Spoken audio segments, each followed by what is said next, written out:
Jalna railway स्थानकाजवळ नगरसोल काचीगुडा रेल्वेमधून पडून एका 22 वर्षीय तरुणाचा मृत्यू। आज दिनांक 3 रोजी मंगळवारी सकाळी 9 वाजेच्या सुमारास नगरसोल काचीगुडा या रेल्वेमधून एका 22 वर्षीय तरुणाचा पडून मृत्यू झाल्याची धक्कादायक घटना घडली आहे। हिरामन नामदेव गंगातीर्थ, राहणार कुशनूर, तालुका नायगाव, जिल्हा नांदेड असं मयत तरुणाचं नाव आहे।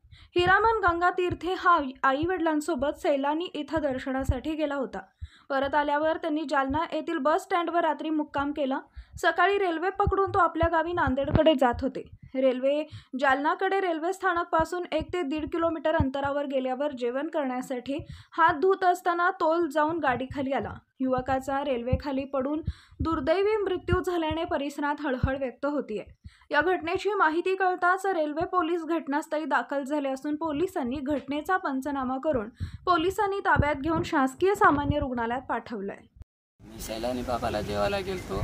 संध्याकाळी बस स्टँडला बस स्टँडला झोपल्या। सकाळी उठून रेल्वेसाठी जायसाठी आल्या। रेल्वेत बसल्या, 9च्या गाडीने निघाल्या की त्या गाडीमध्ये हात धुतो म्हणून त्यानं जेवण करण्यासाठी हात धुवला होता। एकदम झटका गाडीनं मारली की पडला। मग त्याला दिसला गेल्यानं आम्ही गर्दा करून मग उतरून पाठीमागं पळाल्या तर लेकरू माझं तिथंच आहे त्याचा की आक्रोश सुटला। काय करावं? कुठं राहणार आहे मग? आम्ही कुशनूर हां, नांदेडला निघाल्या होत्या। गाडीमध्ये बसल्या, गाडी निघाली समोर की असं झालं आमची घटना। काय नाव तुमचं? माझं नामदेव धोंडीबा गंगातीर्थ कुशनूर।